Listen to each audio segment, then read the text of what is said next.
Medical help right away. You got a lump or swelling. All right, good evening, everyone. We're going to open up tonight's meeting of the Oakland Mills Community Association Village Board. First two items on the agenda, as always, are administrative items. The first being approval of the minutes from the February 22nd, 2022 board meeting. Is there a motion to approve those minutes? So moved. Okay, there's a motion from Ginny. There's a second from Bill. Is there any discussion of those minutes? All in favor of approving? 1, 2, 3, 4, 5, 6, 6, 0, 0, Amy. Okay, next up is approval of the agenda for tonight's board meeting. Is there a motion to approve tonight's agenda? So moved. Okay, there's a motion from Ginny. I see a second from Bill. Any discussion of tonight's agenda? All right, all in favor of approving tonight's agenda? 1, 2, 3, 4, 5, 6, 7, 0, 0, Amy. All right. First up in business on the agenda is resident remarks. Anyone wishing to make remarks can use the hand raise feature in Zoom now, and I'll call you in the order that Zoom records your hand raise. You have 3 minutes to speak to the board, and I will start the timer here in my app. But as I was saying before we started the meeting, I won't share it on the screen because it's distracting. I'll just give a 30-second warning if you get close to the end of the time. Okay, so I see Sharon with a hand raised. Is there anyone else interested in resident speak out? Okay, Sharon, go ahead and unmute, and you have 3 minutes. Hello, good evening. Can you hear and see me? We hear you, we don't see you. Okay, do you need to see me? We don't need to, but if you'd like us to, feel free to turn on your video. Okay. Here I am. I am representing Protect Our Streams this evening, so I'm wondering if I may have 5 minutes, please. We do 3 minutes for everyone. We don't do an organization versus individual.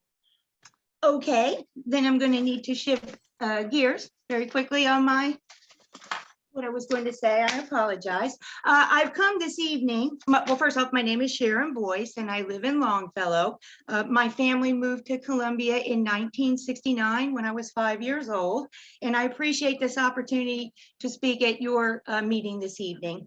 And I've come to just make your community aware of the large project over at Lake Elkhorn that will go 6 miles up to Long Reach. And given the time, I'm just going to jump into this letter. This is a letter to the Maryland Department of the Environment and the Army Corps of Engineers regarding the project. And it is to the two contacts.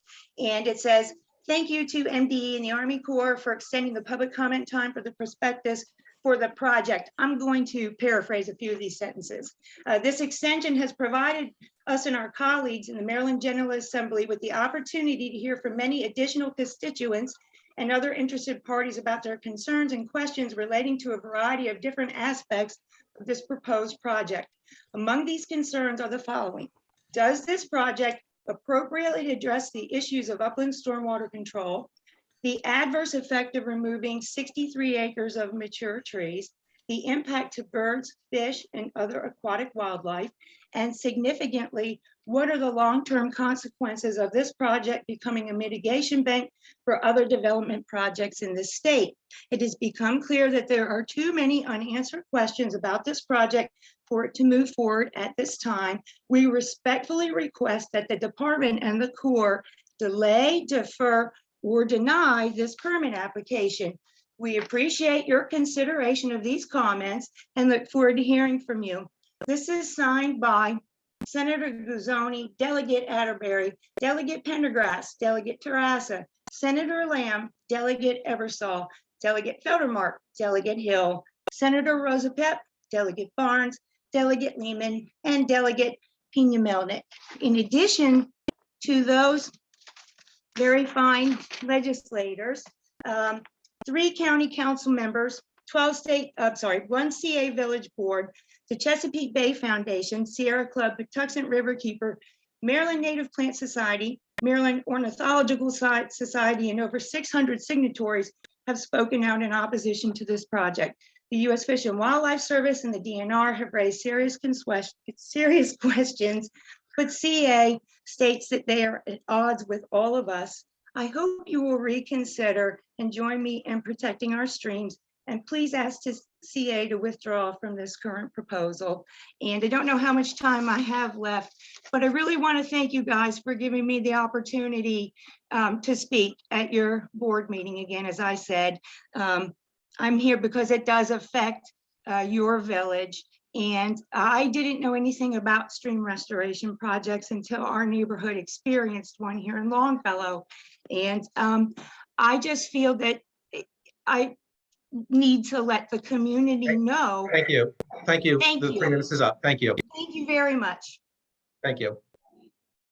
Okay, was there anyone else for resident speak out?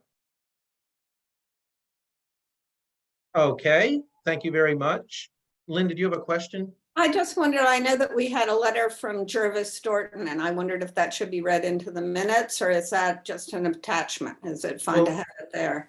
We'll just attach it because we don't really have a procedure for like a proxy read into the minutes. So Okay, that's fine. it'll be attached, but it Okay. just won't be spoken tonight. Yeah, just a question. Yes. All right, let's move into our agenda. So the one item we have we have no new business tonight.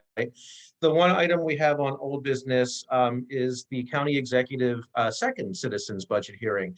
And the reason this is old business is because there's already been a first citizens budget hearing in this board year, and we've already gone on the record.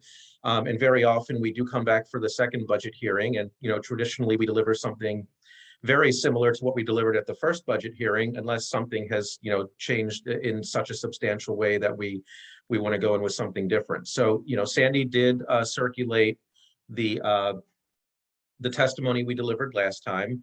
I did go ahead and sign up when they opened the portal to sign up, just so that we can stake our claim if we choose to testify. That way I don't have to spend the whole night and be the 300th person to speak by waiting too long. Sandy is sharing now, and hopefully everyone has had a chance to look at this so that we can just have some discussion about whether we want to make any adjustments to what we said at the first hearing. And for those who aren't familiar, the first budget hearing, county executive's budget hearing, is traditionally held in December, and that's exactly when it happened in December of 2021. Around mid-March is traditionally the time for the second one. And then, from March on is when the budget season really gets underway. So we had our usual schools and education items. Obviously, and even at the time of the last hearing, we knew that things had changed in terms of what's going on at Oakland Mills High and Oakland Mills Middle. We also know that those are future capital projects, so they're not projects that start in fiscal 23, but we still decided that we wanted to sort of say, we're watching this now. We expect the timing to become the funding to be there timely when it's due, which is 2024 and 2026 for the middle school and the high school, respectively. Sandy, you want to any questions, comments, concerns about continuing with that? All right, let's scroll on through. Complete Street on Stevens Forest Road. That is so far unaddressed by the county. In fact, even the intersection where the two people were hit, really nothing has changed. So I would recommend that we continue to keep that on the list. Any questions, comments, concerns over that one? Okay. Ginny, has CA heard anything back from the county on the Broken Landing Governor Warfield medians?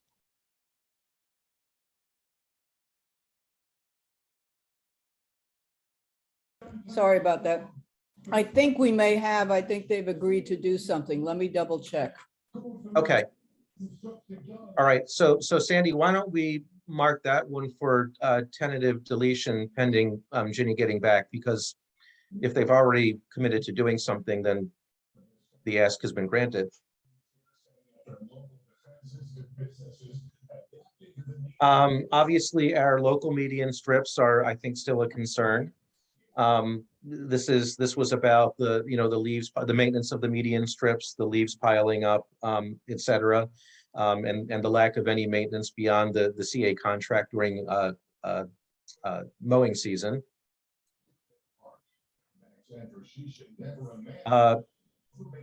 Bland Air, this was again kind of using Bland Air to support the village center.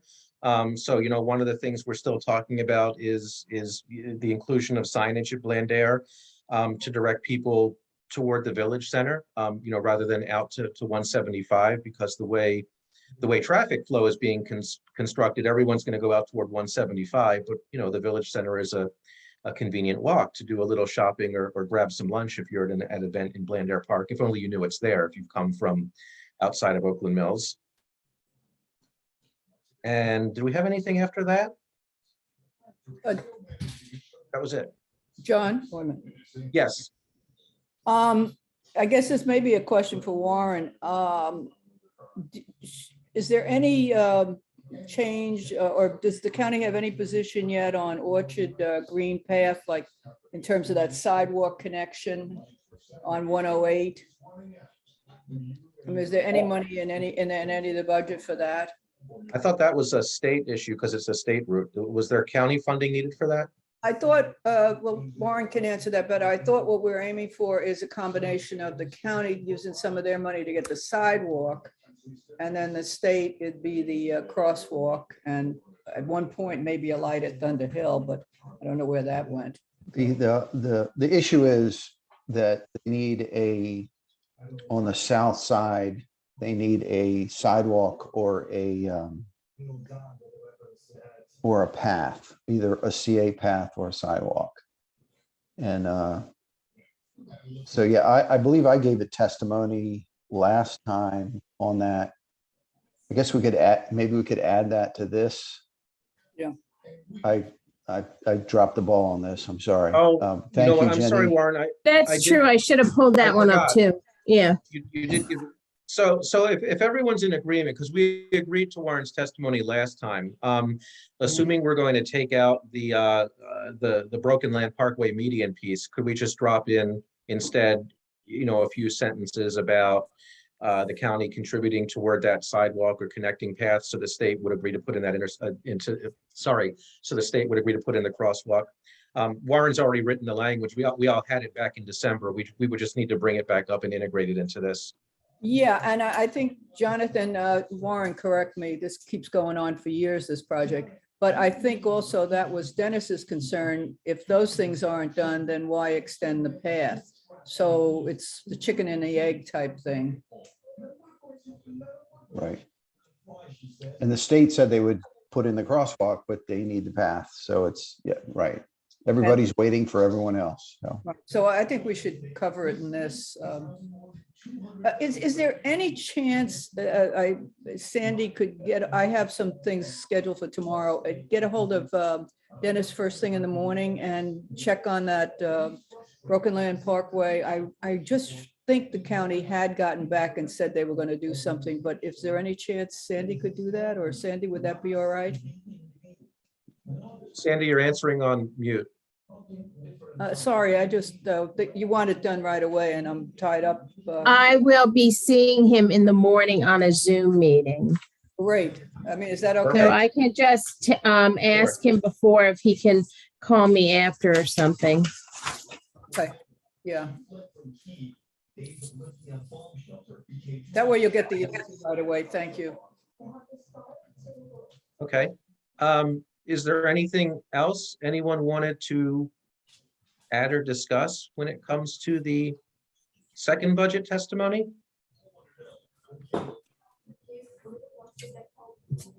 All right, well, since the testimony falls between board meetings, what we'll do is the usual. We've, agreed in principle on what the content will be. And then we'll just do some circulation of the language via email, so that everyone can see what we're potentially removing for the Broken Land and Governor Warfield, and what we're dropping in to integrate Warren's testimony from last December into the full OMCA testimony. Everyone good? Well, we don't need a vote on this. It's just basically a continuation. All right, very good. Well, that was all of our old business. I guess we're already up to the board chair report. So a few items.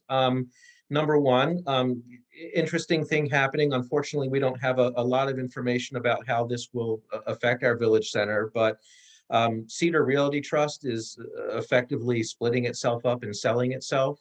So it is selling all of its commercial properties throughout the country. Sandy, is it like 300 some? They have more than I realized, but they're basically selling them to another REIT. We don't know a great deal about them.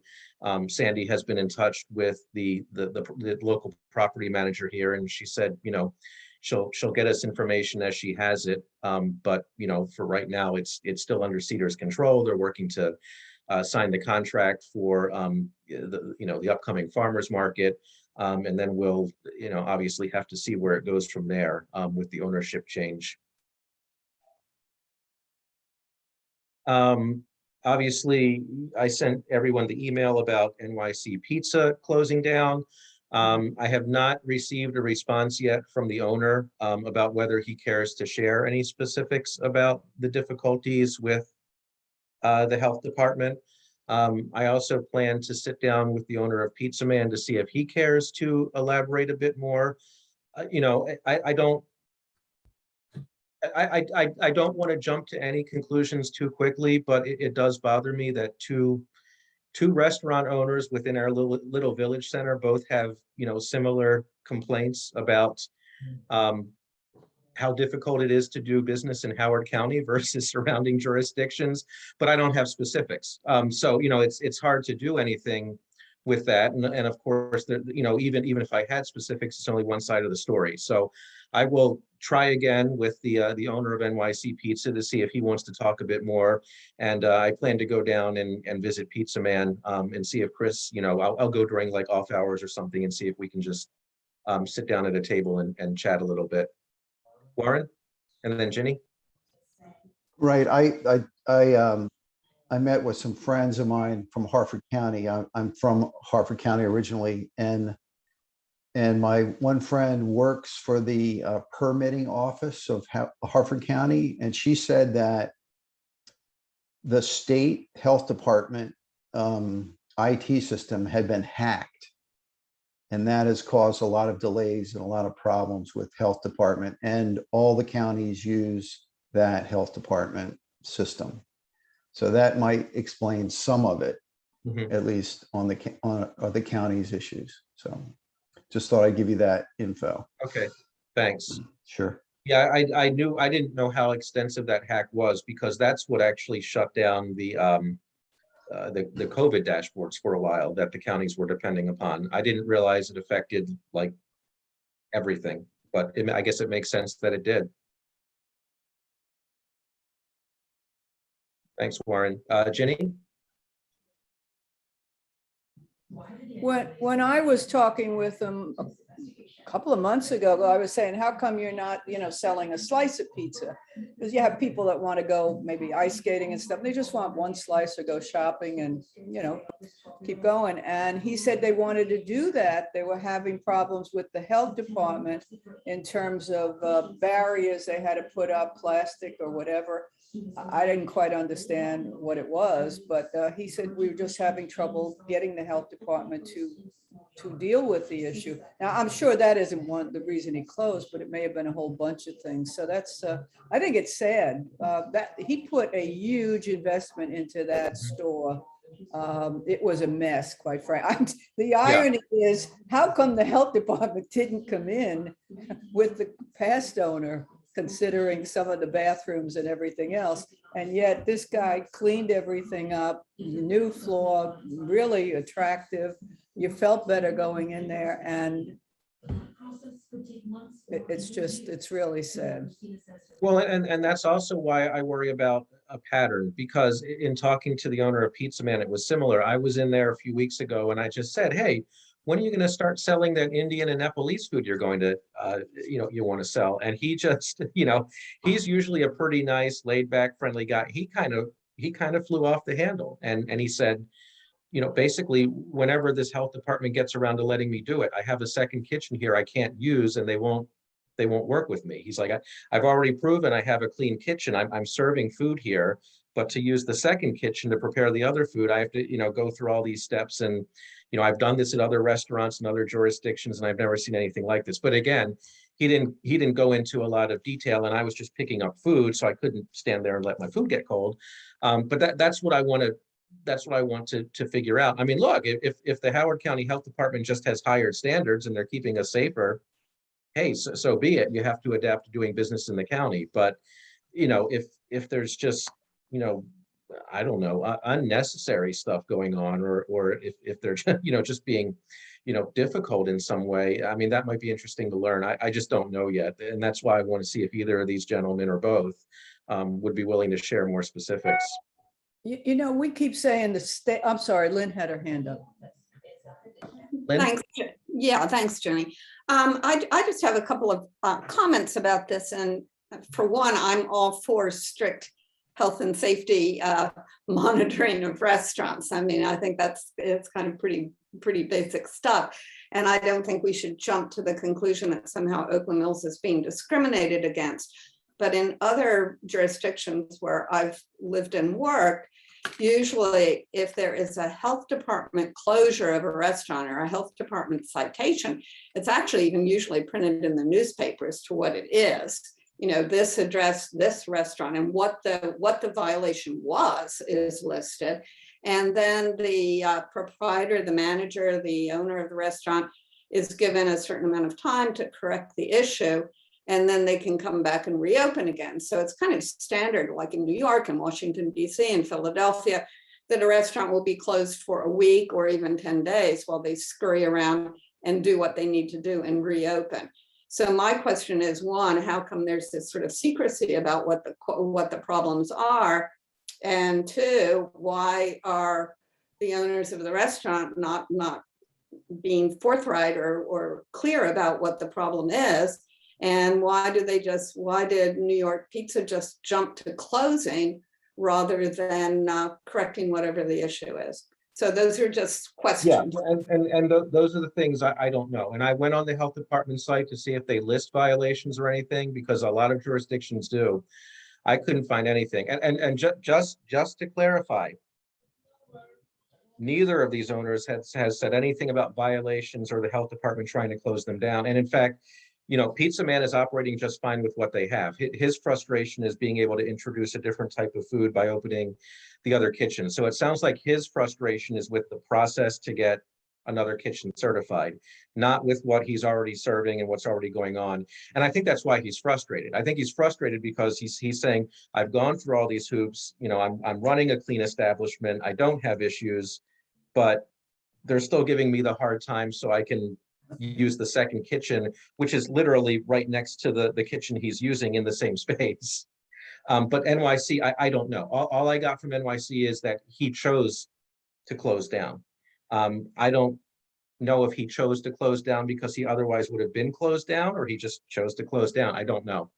And that's why I went back to him and I said, would you care to elaborate, to see if there's anything that can be done before you decide to walk away from this investment? And he hasn't responded. All right, one more back to Ginny. Yeah, last point on this. We keep talking about the state health department, but this is a county health department. Yes, they're appointed. No, by we're talking about the county. Warren's point was just that the county relies on the state database, but the rest of this is county.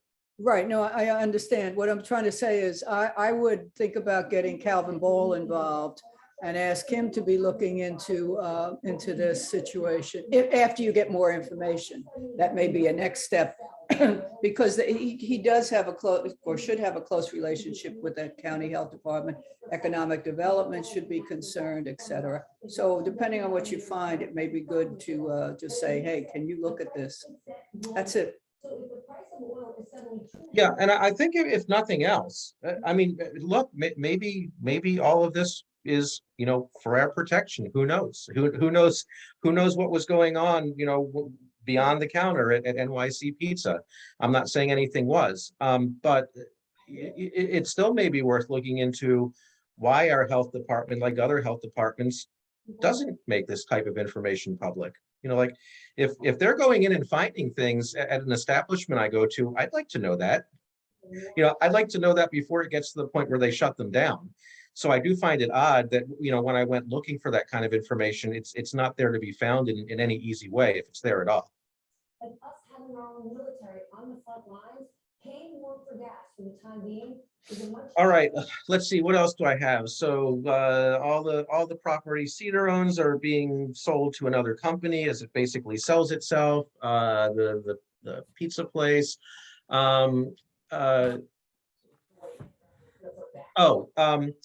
Hopefully everyone saw this, but actually there's one of these going on right now, but here locally at Oakland Mills High tomorrow night at 7, there is a redistricting community meeting.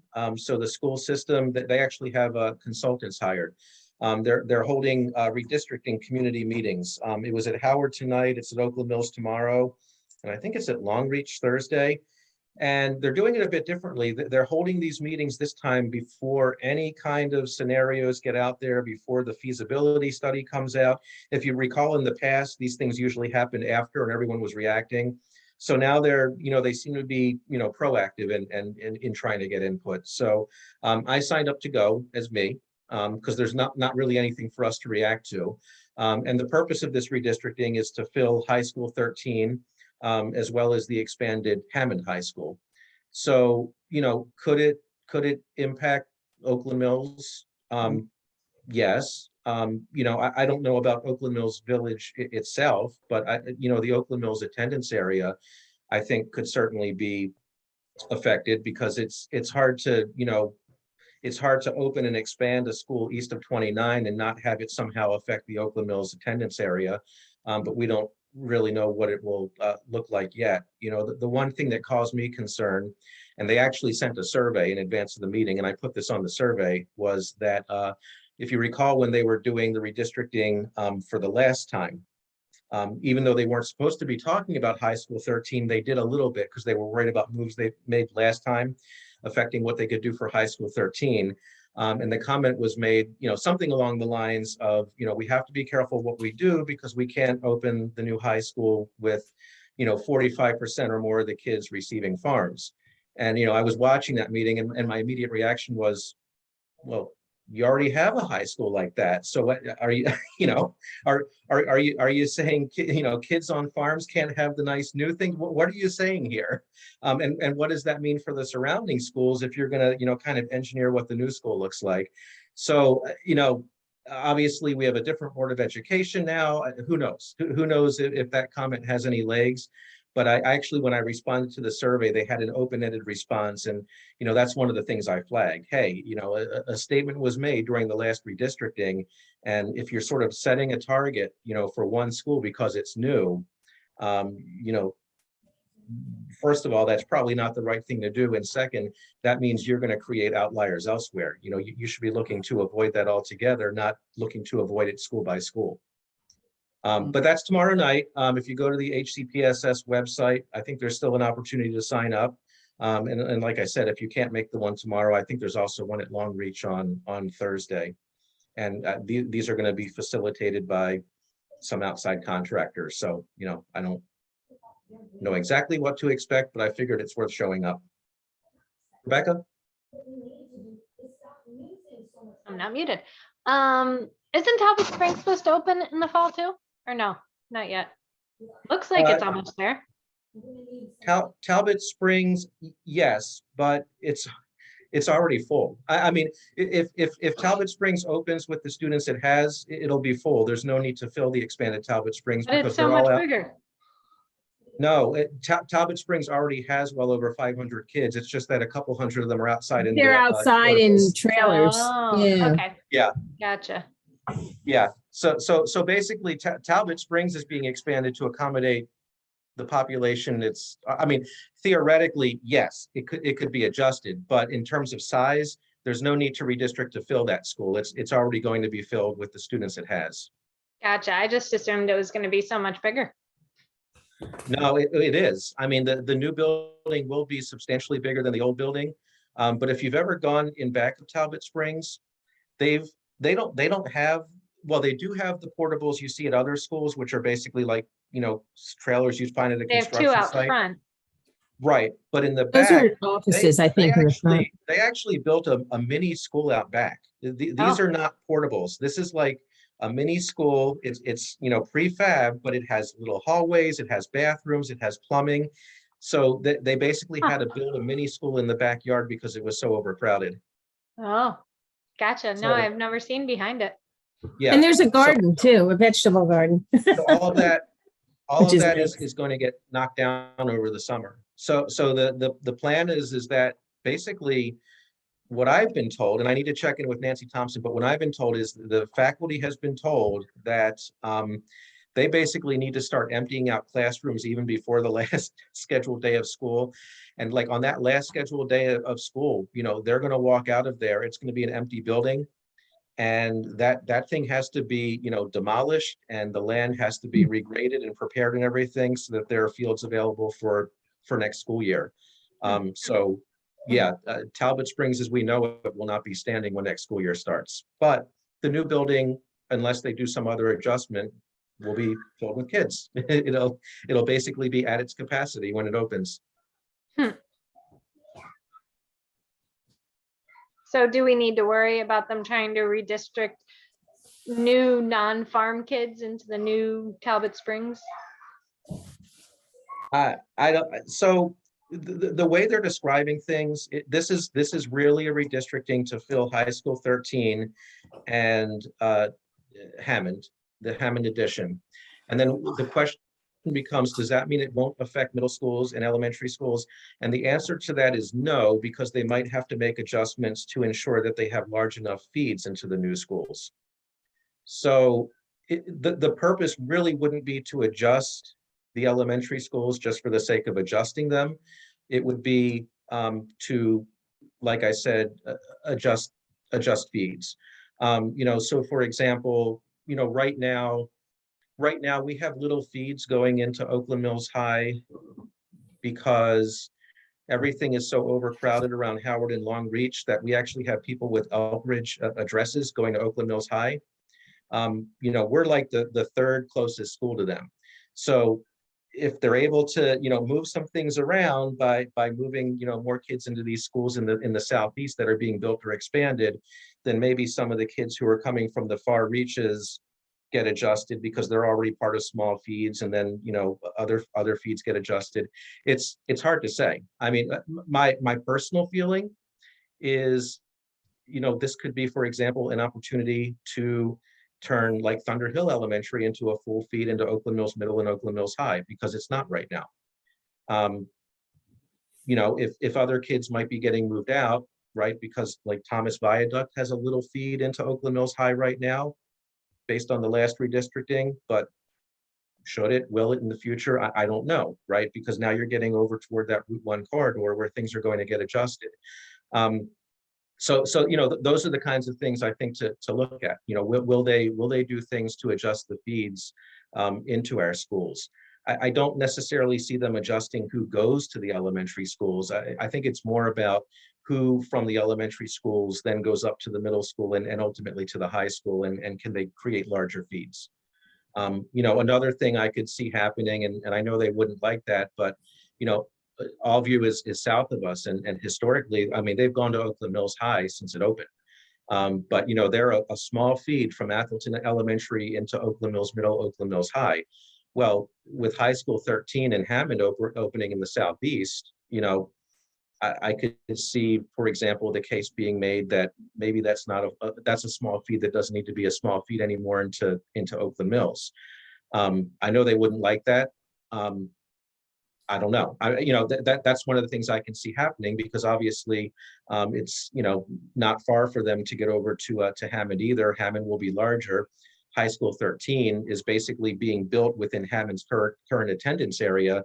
So there are going to be domino effects like that. But I think what we want to look for is if students start getting moved out of Oakland Mills High to fix feeds or to populate High School 13 in Hammond, we need to look at who gets moved in, because Oakland Mills High is not in a situation where it's overcrowded. So it should just be giving up students without taking any in. If it gives up students, it should be taking students in. And I think we need to look at, and there's no scenarios out there yet, so there's nothing to look at. But I think we need to look at where they should be coming from. And like I said, my personal opinion is one easy place they should be coming from is try to make Thunderhill Elementary as close to, or if not a complete full feed into Oakland Mills High, because it's been part of the Oakland Mills cluster. It's part of the Oakland Mills region for the area superintendent.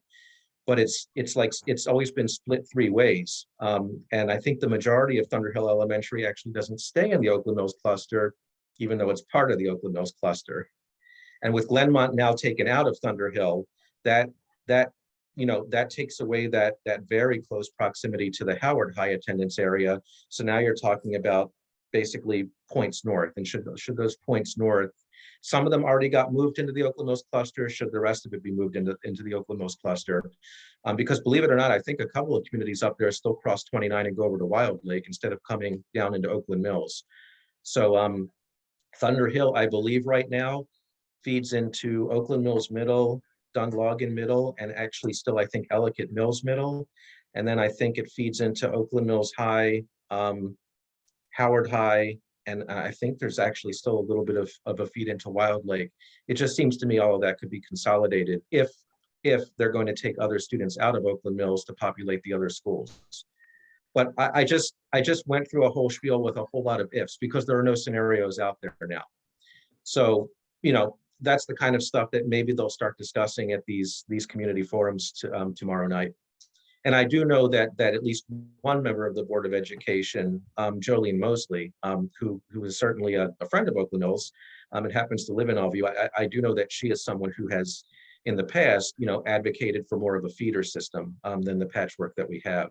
I don't know how other members of the Board of Education feel about that. Jonathan, will the kids from Talbot Springs come back from Thunderhill to go to the new Talbot Springs? We don't know. We don't know. I mean, one of the things they did do, we've been asking for this for years, and they did do it after the last redistricting, is they split that polygon down the middle. Yeah. So remember how the polygons always split along Stevens Forest Road until you got to Columbia Point and Forest Ridge, and then they were one giant one? Well, they split it. They split it down Stevens Forest Road. So now they can make adjustments there without moving 100 kids at once. Because that was always the challenge. You had this big polygon with 100 elementary school kids. So no matter what you do, no matter what you did, you changed the school's population by anywhere from like 20% to 35% or so, depending on what school they were coming into or going out of. Coming into Stevens Forest, they basically helped make a school of 300 kids a school of 400 kids. Coming out of Talbot Springs, that was like a 20% reduction, but that was offset by other moves, and going into Thunderhill is something in between. Now that it's split, I think the school system has more flexibility, and I think we need to see, what's on the table for that. But again, because this is a high school redistricting, not an elementary school redistricting, it sounds like it's going to be a domino effect of the high school redistricting, not something specific to the elementary school. So I don't know that they're going to move elementary school kids around without them being part of some larger move to populate the high school. At least that's the way they make it sound. They've been very careful to say in their language that this is a redistricting to populate the high schools. They make no reference to what's going on at the elementary schools, other than to say it's most likely to affect the eastern side of the county, and then there could be some corresponding moves to basically to establish, large enough feeds from the elementary schools into the high schools as they move around the high school populations. Okay. Jenny? In terms of the children that are going to Thunderhill Elementary School, we're really talking about the Verona and Autumn Crest? I No. think Columbia Point. Columbia Autumn Point as Crest goes to well. Talbot Springs. So it's all three, okay. No. No, Autumn no. Crest goes to Talbot Springs.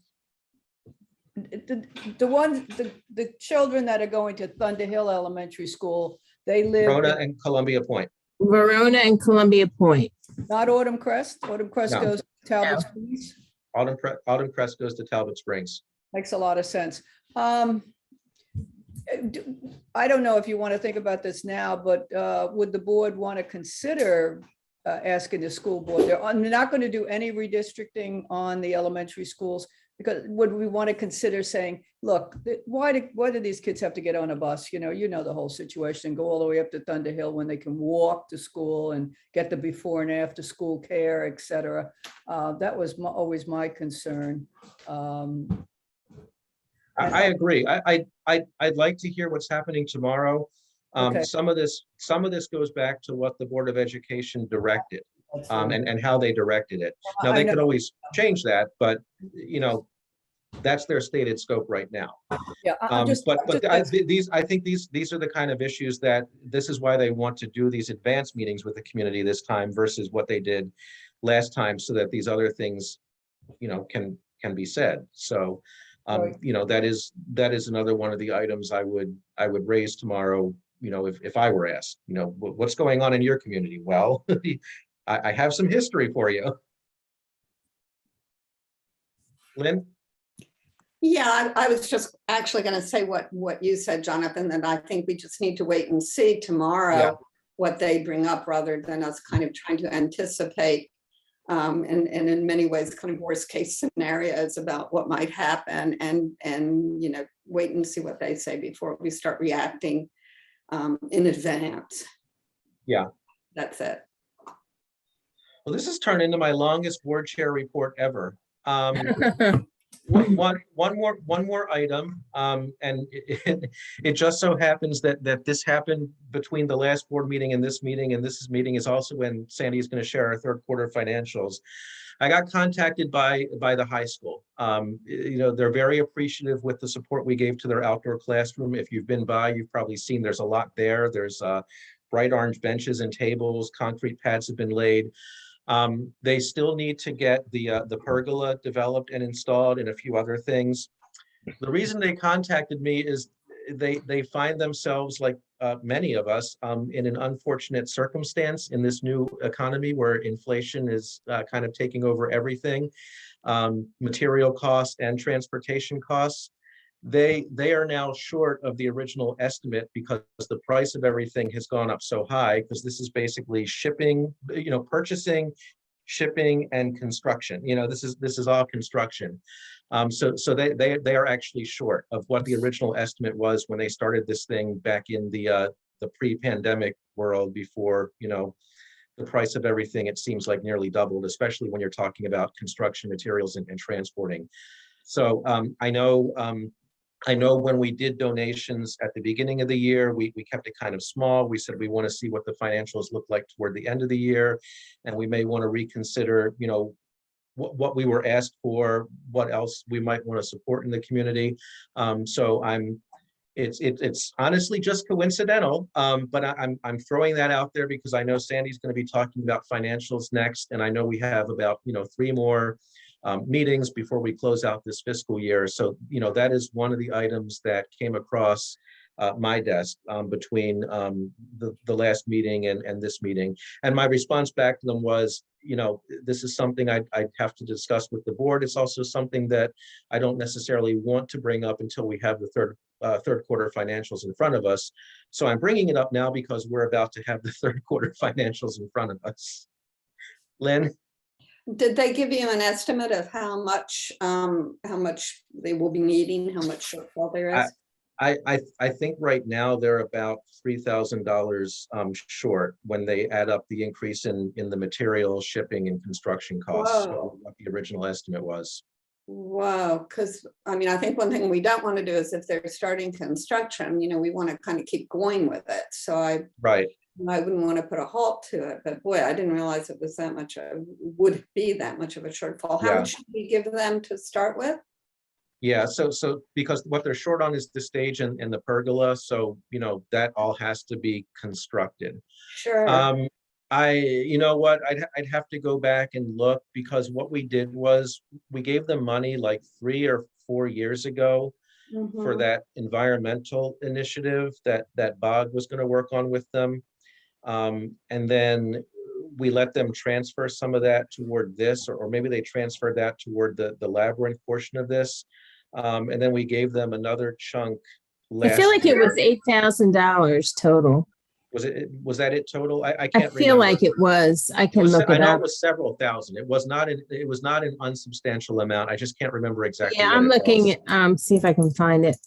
But What over we're a period talking. of years, right? It wasn't all in one fell swoop. No, Oh, no, it was Jonathan. not. Okay, so we gave them it's 2,000. That was money from the bog project, and then 6,000 last year. So it was a total of 8,000. All right, see, always rely on Sandy's memory. There we I know, go. I just looked it up. Don't rely on my memory, rely on my good notes in my computer. Yeah, but you before you looked it up, that's what you Yeah, I guessed, and you know. guessed So right. yeah, I'll take credit for that. Yeah, I'd like to bring this back if we can to our next meeting. Yeah, I just put it down Yeah. to come up for old business. Yeah, great. Yeah, like I said, they contacted me. I said, I want to wait till we have the financials before I raise it. And, since we have them and we're running out of time on this year, I wanted to make sure you knew that I had that contact. And I'm not necessarily saying we should be their only avenue of support, right? They can do some other fundraising if necessary, but it's just a consideration for us because we had talked about revisiting our donations based on the third quarter financials way back when. Yeah, also this is a project we kind of help encourage them to begin, and so leaving them in midstream. So my 2 cents. Yeah, my only concern is, as I as I see, transportation costs going up by the hour because of what's going on in the world. It scares me. It's just it's a tough position to be in. I mean, I just know from some work we did on the house that I was happy to get it done when we did, because I don't know if I'd be able to get it done today. I don't know if the supplies would be available today, but yeah, they've definitely hit a rough patch with that. All right, that's everything I have. I took way more time than I was allocated, but there were just several things that came up over the last few days. And now I will send it over to Ginny for the CCR report. Okay, don't worry about it, Jonathan. You owe me 10 minutes next time, okay? I'm All right, kidding. Kidding. I'll post date a check.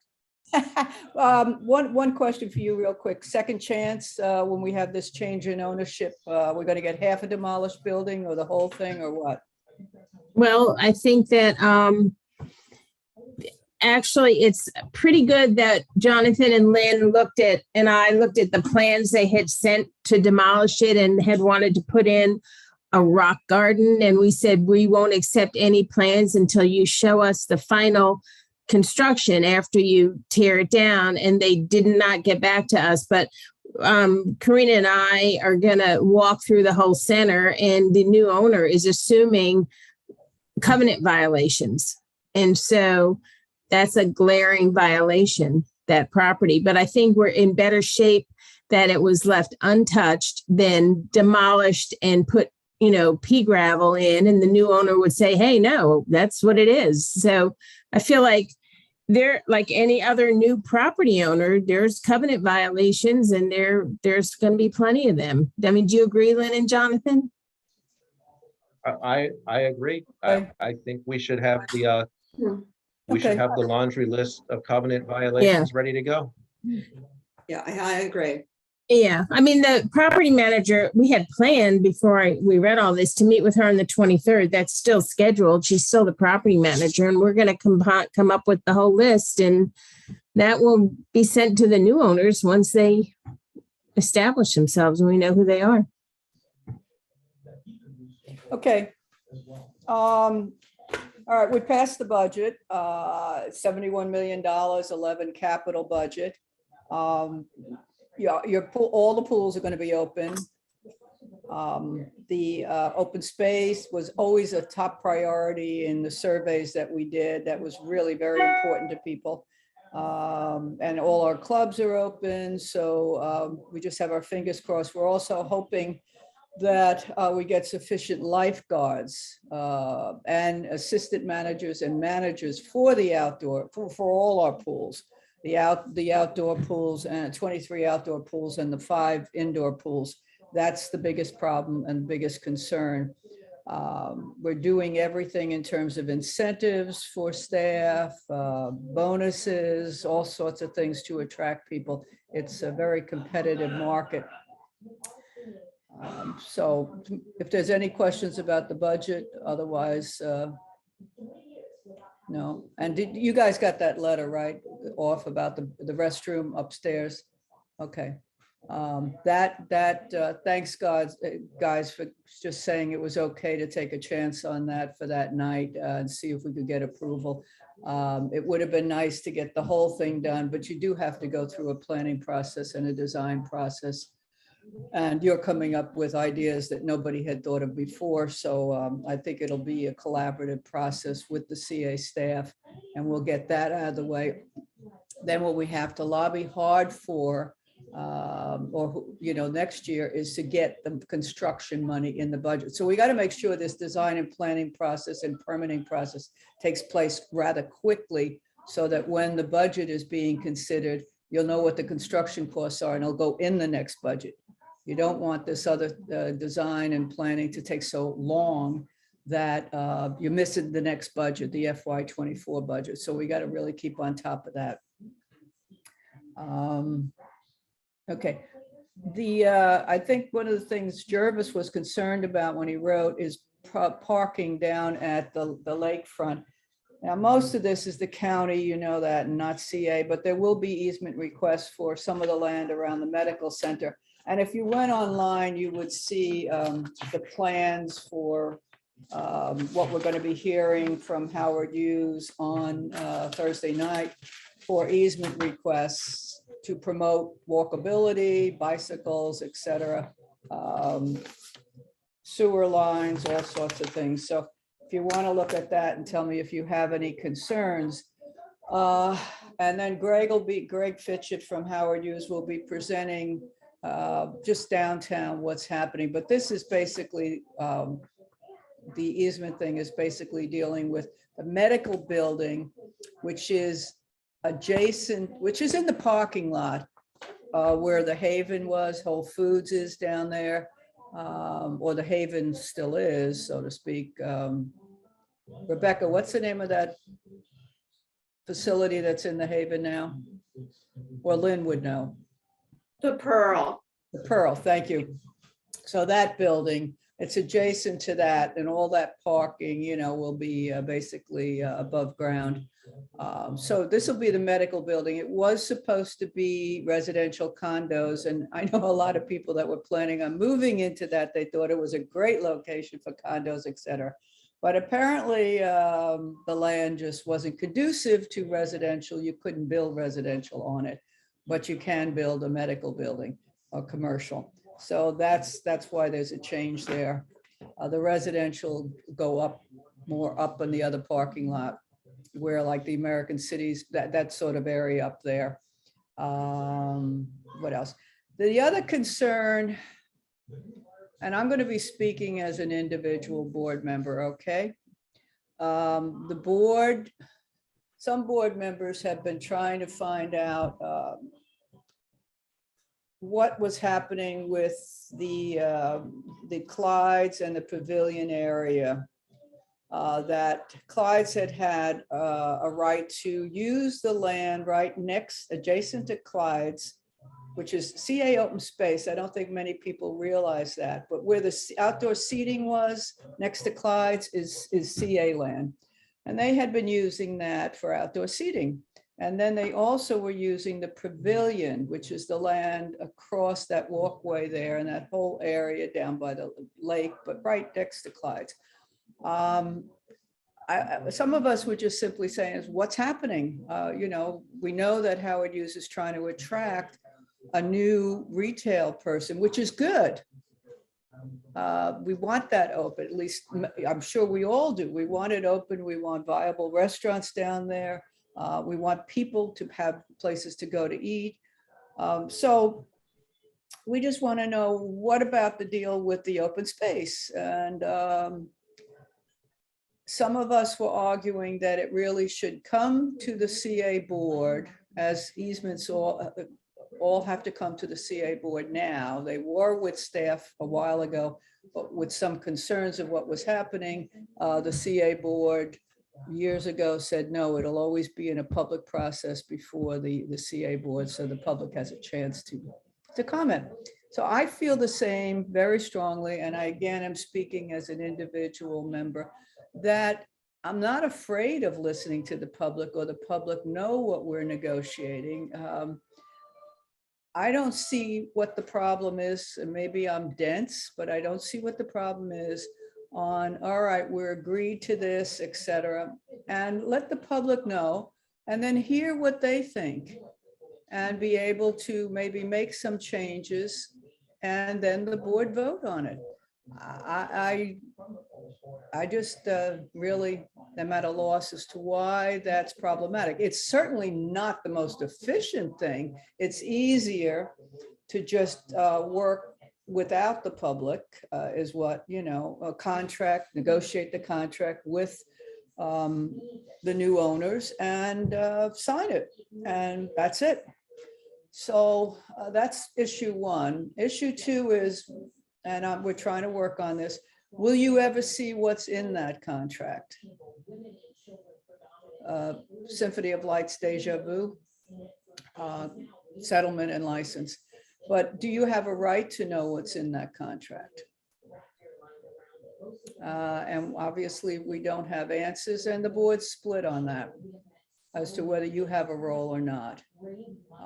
And I'm not saying, oh my God, you can't give them outdoor seating. I'm saying, well, if it's such a good idea and majority of the public support it, what are the conditions?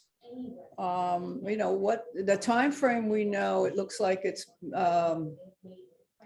May through September 30th for the outdoor seating. So it's not the entire year, but it's still, is it every day? Is it there are times when the public can have access to that, and that's, or not? Pavilion is something that a lot of people just like going down there and bringing their own food and sitting around, et cetera. That's under contract for the new owner. So they will not have that May through September 30th. Now, see, according to Dennis, which we just learned about this, by the way, last Friday afternoon. So I had already put this in the agenda because we didn't know that anything had been signed December 31st, 2021, by the way. So, are they going to have it all the time?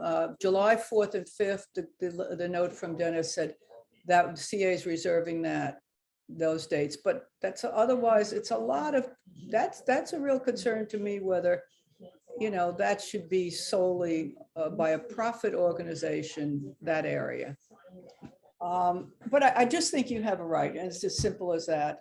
It's complex and it's simple. It's, it's easier to run a business by not having to go before the public and hear what the public has to say and then have to vote on it, et cetera. I understand that. I just think it's your open space. It's precious. You have a responsibility. We all do as stewards of the open space to preserve and protect it. And I'm not saying staff didn't with this contract. I just don't know. I don't know because we haven't had access to the contract. So that's it. So Jenny, I had a question Yeah. about well, thank you for that presentation. Good information. About the health building over near the Haven. You meant the medical building? The medical building, yeah. So Yeah. on the last year for the 4th of July, we had our bike corral at Yes, that location. you and Rebecca, big success, the first. Yes. So we're planning to do that again, and we wanted to know if that location is going to be available this 4th, or they're gonna, when's the calendar for this? And Oh, I can't imagine that they're going to get through the county processor or anything. I see Phil Engelke's on the line. He may want to comment, but I would think it's a safe bet to, while they're trying to get all the hearings done and everything and comments on the medical building, that you will easily have it. The best thing to do is, are you working with Dennis again this year? I actually haven't talked to Dennis about it. I'm working with Mike Blevins. He's from the county. He's in charge of the overall event. Okay, well, But I'll ask Dennis. That's a good idea. and also, yeah, actually, I'm sorry, that is Howard Hughes land. Remember, we had that issue last year? Right. We had to get permission from Howard Hughes to use that land. And they were upset that they weren't notified as earlier, yeah. So that's really Howard Hughes, not CA, that parking lot. Do you know who that would be there from Howard Hughes? Yeah, Greg Fitchett, I would. Yeah, I can answer one question. I know that building has just really been presented to the DAP, and there are now design considerations for it, and it hasn't gone to the planning board yet. So we're talking early days. It's not, this is March. We're not going to have a building there in July for sure. Probably not even breaking ground. It has to go through all the approvals, go back to the county council to be approved. So there's a lot of steps between now and then. I have a question though, Jenny, for you. While we're talking about all of this Howard Hughes and the land issues, that my understanding is, I for one loved sitting outside at Clyde's, and I loved going up onto the pavilion at Clyde's. I mean, it was really, and I think people who have lived in Columbia for a long time, I mean, it's kind of almost as much as the lake is sacred to us, that family celebrations and all sorts of things always happened at Clyde's. And so it's a big loss to lose that. And I certainly would hate losing the outside seating. I think it's as much of an amenity as anything. Jonathan? So because I'm a co-host, I can't raise my hand. So I'm just raising my hand for Jenny to call on me after you're done. Oh, okay. Sorry. So, I was okay. trying to raise hand and there's no option for me because I'm a Right, okay. I co-host. thought you were telling me, stop, Lynn, No, stop. no. I'm just holding my place. All right, you can put it down. So my question is that I heard, and I think was actually sort of a general Howard County announcement, that they have a restaurant and a live music place coming into the old Clyde space. So that's a done deal already. Oh, yeah, I'm sorry, that's what I was saying. The contract with CA was signed December 31st, 2021 with the new owners. And I heard that it's maybe a seafood place, but I wouldn't swear to that. And that they do own both and are planning on opening the Sundry. Yeah. Yeah, Soundry. That whole. Yeah, exactly. Right. My guess would be that part of the deal with the contract was to be able to have access to outdoor seating and to the pavilion. I think that's probably done. My guess. That's not the point. The point is there was plenty of time to have involved the public.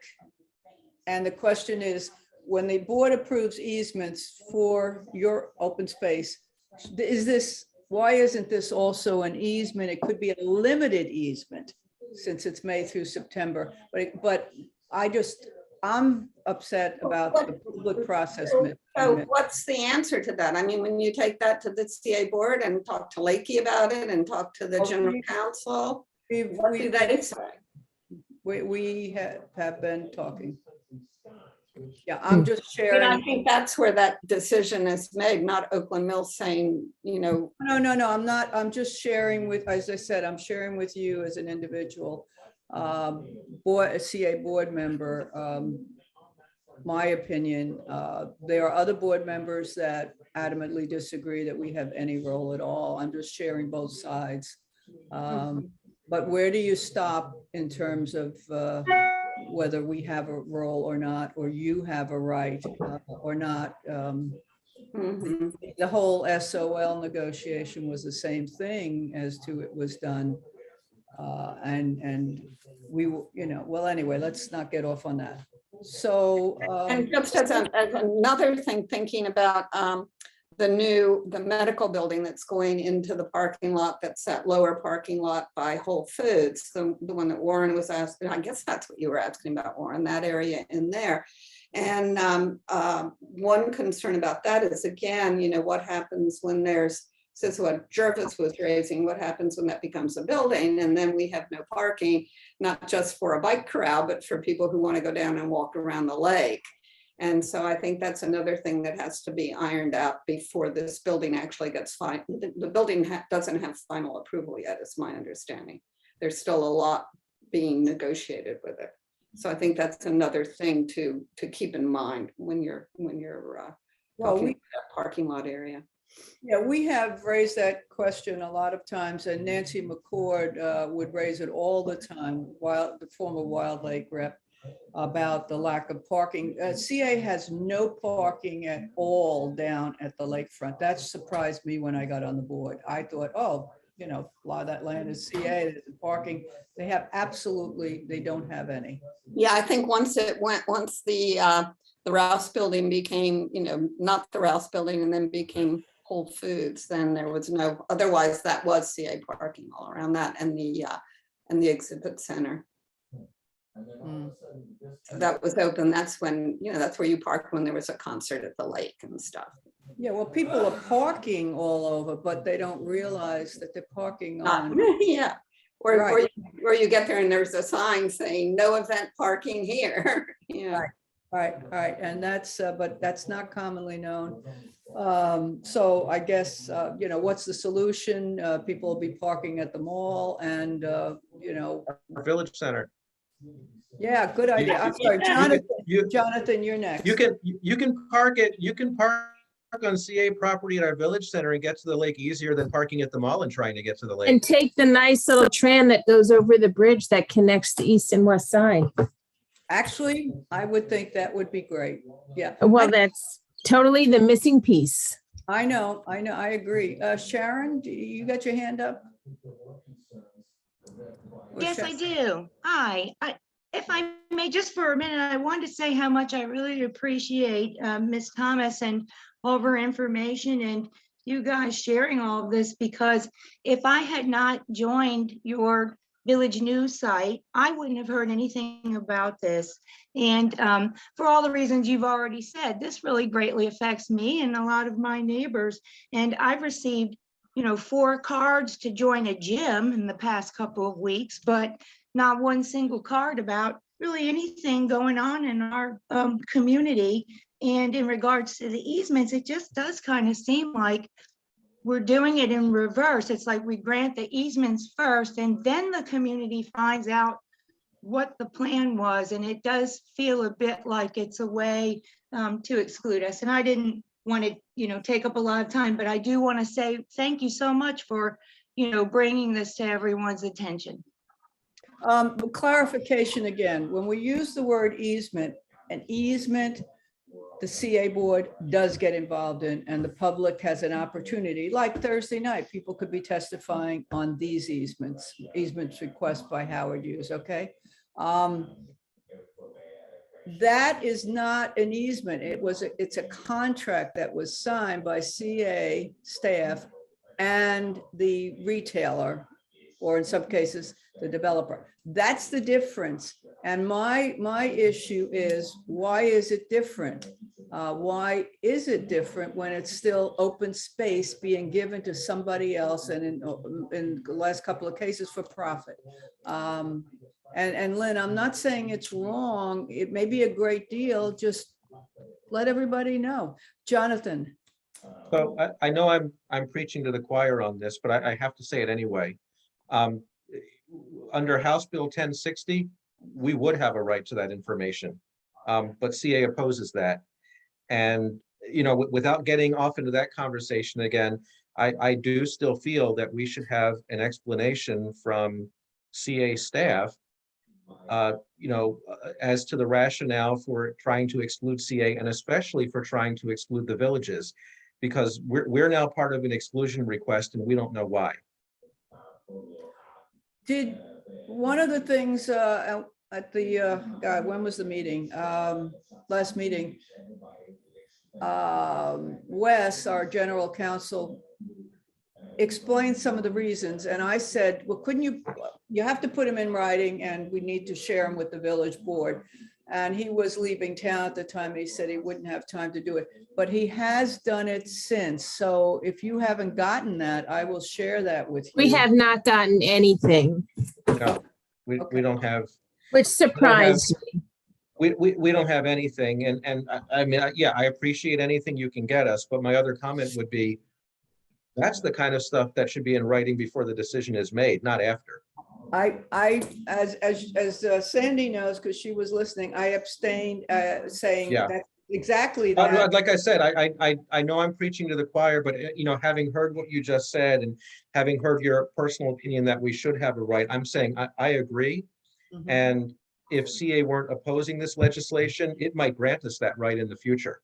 So it's interesting to me that these conversations are going on simultaneously at CA.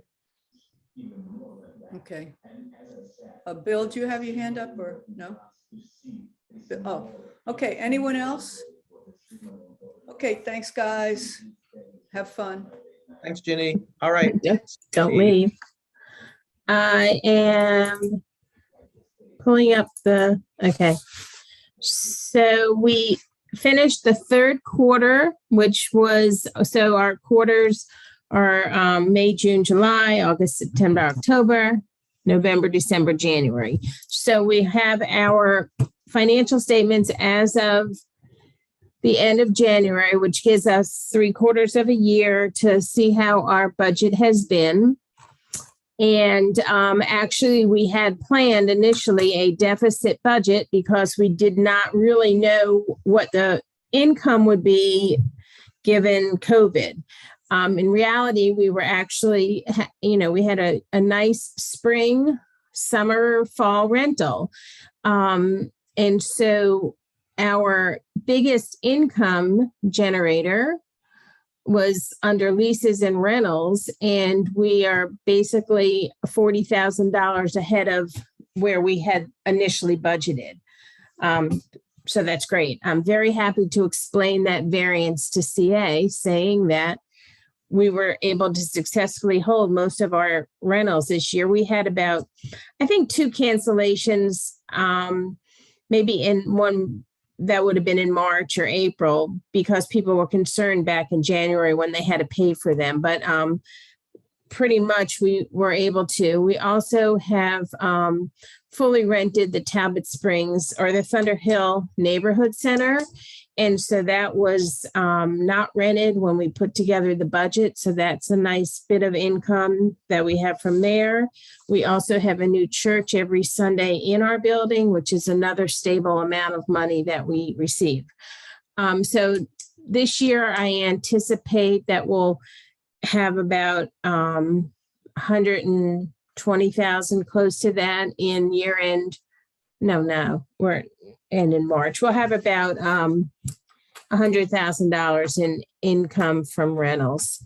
So that's nice. We wherever it says requires comment, that we've either spent 25% more or less. Miscellaneous, I can't tell you exactly. It's not broken down here what those fees were or that revenue was. It's probably revenue from selling homeowner packets, because we don't really take in revenue from much else. That could have also been the plant sale. That was, no, it wasn't. I don't know what that is. salaries were pretty much on target. We've spent less in salaries. That has to do with not being open 5 days a week and nights with front desk staff, but it seems to work out fine. And it's kind of a nice place to be able to not expend money because it works out for the staff that's there. It works out for us. Janitorial wages, we've spent less, and that has to do with, we spent more. That has to do with the increase in the rentals. When we have more rentals, we have more staff and we have more setups and breakdowns. Contract labor was our bookkeeper and estimated more hours than she actually needs to spend. Insurance, that is cyclical, so that we get billed at different times of the year. So there'll probably be another bill coming in the fourth quarter. Printing, again, it's budgeted for a year. And if we have an election, if it's contested race and there's a newsletter, that money will be spent by the end of the year. The donations we have spent, we budget it quarterly. So I think, what was our budget, Jonathan? I think it was $3,000. And we've spent 2,000, and we spent the 3,000. I have to look it up. Furniture and fixtures, we have spent a lot more money. I had to replace window treatments at Talbot Springs. They were broken and needed to be replaced. But the story is that we have $30,000 in revenue above our expenses. So we're still having a good year, and we're way above our budget that we anticipated. And finishing out the year, the bookkeeper expects us to have about $50,000 over. That would be part of the cash reserve. And so that is the budget. If you have questions on it before we get into anything else, we do need to approve the quarterly financials.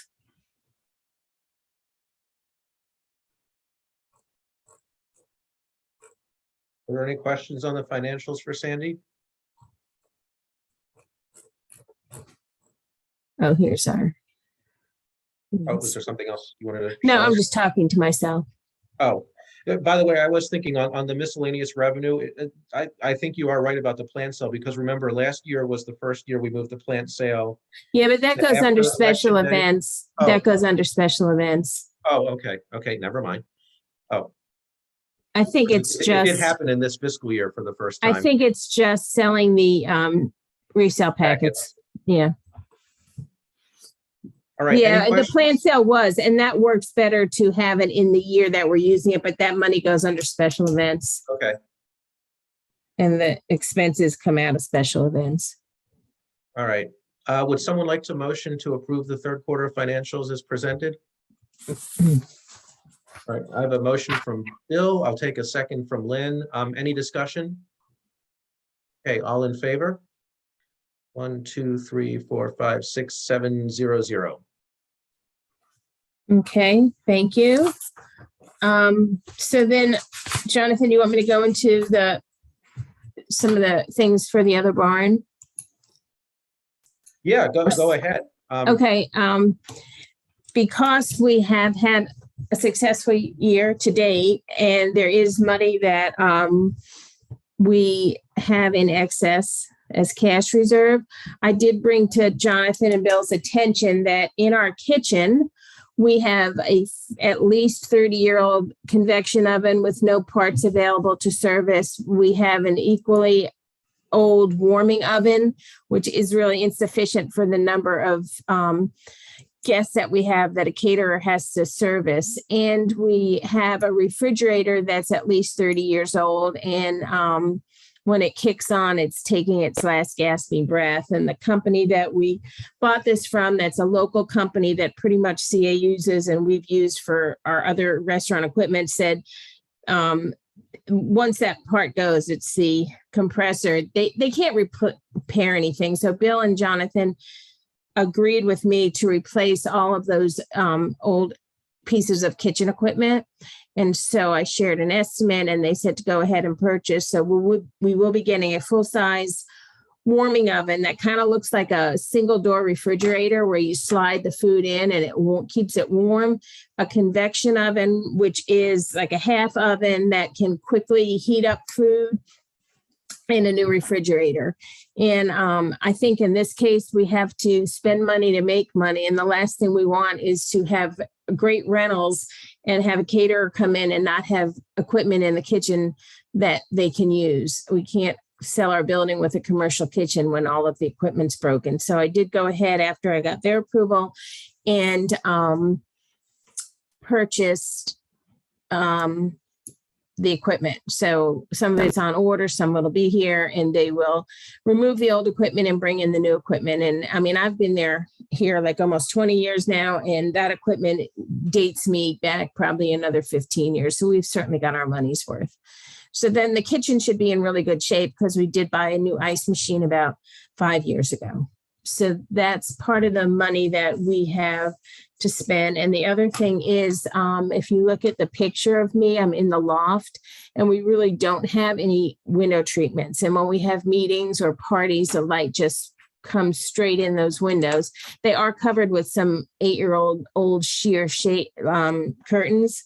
And so I have gotten estimates to replace them with this side where there's 3 windows with kind of a sheer shade, but underneath it, there's a room darkening shade. They'd be motorized so that when we have a business meeting, we can pull it down and it's dark for a presentation because that's where our screen is. We have a party and a lot of guests say, oh, can we open the curtains and see out? They can be opened or they can be down and light filtering. So they're transparent. You can see through them, but they're going to block the harsh light. So I will be sharing an estimate with Jonathan and Bill tomorrow from a local company. I got 2 estimates. And I think that's just something else that we need. That's the room. That's where we generate our money. And those sheer curtains have really, you know, they don't owe us a penny. So, and the other side where it's the big window, we'll just get, we're not going to cover the corner where you'd like to see the top of the window, but the probably 3/4 down with the same shades that they won't be motorized. They'll just be down and we'll be able to see through them. And half of the window actually will be open. So those are the things. And other than putting the donations on the next list, I think that our building will be in pretty good shape. Okay, so that's my money report, but I do have the other things. What? Sandy, Rebecca has a question. Yes. Not a question so much as thank you. And maybe this is standard practice, but I haven't found it so. I'm really appreciative that for doing all these things that you do use local companies, even though it might cost a little more. It would be easy enough to order up, you know, Blinds America or whatever and have them come out. And I think it speaks a lot for the community if you use local companies. That's why I did specifically want to do that. Yeah, I just wanted to say thank you. Oh, well, thank you for thanking me. Good point, yeah. And then off of that subject, I do need, you know, a 1 or 2 facility evening, way into the evening, early morning, flexible schedule, weekend staff people. And I had a few interviews and then they don't show up when I'm going to meet them in person. And Brigitte and I are like really getting frustrated. But if you know a college student, a guy who has a job who wants to supplement a family salary, a woman that can, well, they have to lift 50 pounds and be comfortable being in a building by themselves until 1:30 in the morning. Someone who's responsible and mature. So it has to be that right person. But that person's out there. I just need them. And the other thing is at the last meeting, Phil. Sandy, Yeah? before you move past that, have you ever tried to send anything over to Howard Community College? I did. I went on their site. Yeah. And I registered and like they'll give you a name, but not a resume. So I took the names. I could find some local people and a little bit about them, and I emailed. If you're interested in this, please contact me. And I'm not hearing back. So, and we have a church in our building on Sundays. So I emailed the church because there's a lot of people that, come to the church. I'd love someone who's bilingual, who speaks Spanish and English. So, Rena, if there's any people that it would be great. If anyone belongs to a local congregation, if you have a name for me to send something to, I don't know who, but I would, send something to the pastor or whoever, and they might know someone locally who would like a job. Bill, if you have any former athletes who are interested, really, because if not, I'm serious, it'll be me and Brigida, and we don't want to do that. We do have 3 other guys, but, when we have 10 rentals a month, those 3 aren't even available to do it all. So Sandy, yeah. Is this every single weekend that you have a rental, or is it split? It's what we have responsibility currently. It'll be 3 or 4 staff people that share the month. And so what we do is we ask them for their availability a month ahead. And then they say, I'm free this day, looking at the weekends. And then we try to even it out as far as who has what events. So they're all getting some income, but it's not necessarily every Saturday. Mm-hmm. Sometimes it could be 2 in a row, or sometimes it could be a Friday or a Sunday, because we have events Friday, Saturday, and Sunday. Sandy, what's the hourly rate? I'd rather not say it on our public thing, but someone can email me. Okay. If candidates are interested, I do let them know. Okay.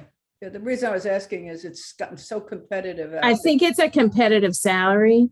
Okay. So, I'm happy to share it with a candidate. I sent in testimony on the state site for 1060 and 1061. That was done last week. 2 weeks ago almost. And today I was able to, early in the morning, send in testimony on the BWI noise for the House bill. And then after 4 today, I was able to send it in for the Senate bill. So we're caught up on all that. I arranged, thanks to Phil's suggestion, for the community policing officers to attend our next meeting for a presentation. So put something out to the community on that, hoping that people can join us at the next meeting. And I did also ask if they could arrange for a coffee with a cop at the Dunkin' at some time. So they said they will look into that. And I think that's it. All right. Anything else? Any questions for Sandy? I just thank you. Oh, and Thank you. Friday, since Bob Roulette's here, at 4:00 is the deadline for anyone to email or drop off the candidate applications. And shortly thereafter, I'll contact all the candidates, and then I'll send out something over the weekend or maybe Monday to the community. We'll go from there. Thank you. All right. I know we thought we might have an architecture item, but now we don't. Linda, do you have anything else on the architecture piece, or was that a remnant of when we thought we had something? Yeah, no, I just wanted to say in that regard that thank you to our covenant advisor and Sandy and people who have worked on this one property. We thought we were ready to turn it over to CA, but because of kind of keeping at it for weeks and months, maybe even years, the issue has been resolved to satisfaction. For now. It's crossed for now. And that's the best possible outcome, is that we can resolve it without having to take any kind of further action. And so thank you. Just want to acknowledge, give credit where it's due. To Yeah, I'll pass that along too. Our covenant advisors and Sandy. It's a great, to me, it's a win-win-win. It's a win for us, it's a win for the property owners, and it's a win for CA not having to Yeah, take the case. I'm not getting excited yet. And a win for the neighbors who have And a win for the Well, neighbors, yes. let's just Win- temper our win-win-win-win. excitement. That's right, And right. temper your Fingers crossed. excitement. Fingers crossed. tonight. That's right. Forward progress is good. Right. We'll say that. Yes. All right, Lynn, anything else? All right, we can go right into bulletin board. Amy, do you have anything? Should I say it, Sandy, what I'm working on right now? Or I should don't know wait? what you're working on. The forum online. Oh, right, Lynn. The online complaint form. We had to purchase new software. Right, Amy? Yeah, so And I'm to make working it- on it. Yeah. I am, because our website had some issues last year. So it's brought up some issues of trying to bring that complaint form back. So I'm still working on it because I've had further issues, of course, just things pop up, but we're working on it. So we're trying to go forward with that. So. Yeah, thank you. That's good news. Yep, wonderful. Yeah. Sandy, anything? People still can complain. They just will have a form. I think I've said everything. We have Columbia Cleans on the 26th of March. And I'm pretty sure that there's a nice high school freshman class that are gonna volunteer. And we also put it in the, do we put it in the e-news? I guess we have to send a separate one out, Amy, on the Cleans Day.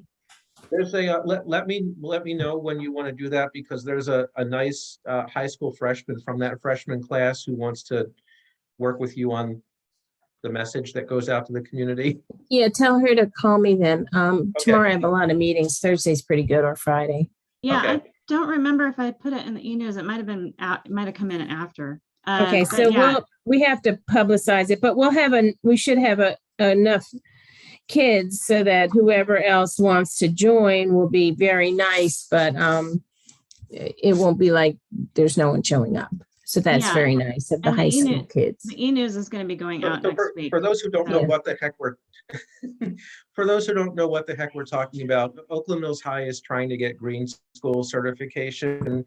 And part of that process is to do community cleanup or environmental efforts. So the freshman student government, the freshman class, it was going to do a community cleanup. So they're going to be, I mean, anyone from the community can still volunteer for cleanup, but they are going to be kind of the core of the volunteers for the community cleanup we do on Columbia Cleans Day. And then they're actually trying to arrange some other activities in the community, outside of OMCA and CA, like, going around to the elementary schools and cleaning up their fields or something like that. So if you're wondering why we're talking about the freshman class in Columbia Cleans Day, we're trying to support the school in getting its green school certification, and the freshman class is kind of taking the lead in that since they'll be there the longest. Do they do private lawns? I'm sure we can arrange that. Actually, I think that there's boys soccer or baseball team baseball or one does. of them that do that. Yeah, Actually, baseball maybe. The baseball team does, yeah. Kidding, okay. All right, anything else, Sandy? All right, Ginny? Yeah, one, you remember Marina Blackman, the student that I'm mentoring at Oakland Mills High School, that talked to you about Adopt a Stream project that we're creating. And you guys seemed interested anyway. Well, we met with Mr. Fink, and he's very interested, and he's working with them, with Aaron Smart, on seeing how there could be a partnership with the Oakland Mills High School as well. Because we already have the partnership with HCC and CA and everybody, a lot of other people. So we're meeting with her again Sunday, Bob Marietta and I, to work out some next steps. But there will be something where in May, we'll be doing the stream cleanup, and maybe the freshmen would want to get involved in that.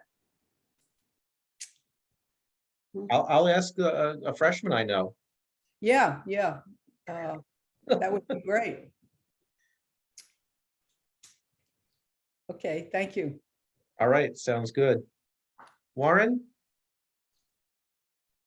Anything, bulletin board? The only thing I have is you I guess it was 2 weeks ago, we talked about that property at, that had the fence that was about to fall into the stream. I see know Well, it. that. that's behind me right Yeah, now. we and I thought I'd noticed. share it with everybody. Yes. If I get myself out of here. I feel like CA put that fence up so that people wouldn't. I really feel like that because I did a ride with them and we stopped right there. I'm not sure, but I don't know that it was the resident who put it there or CA put it there because of the danger. Where is it? Is that what street? It's So on this Thunder is Hill off of Road.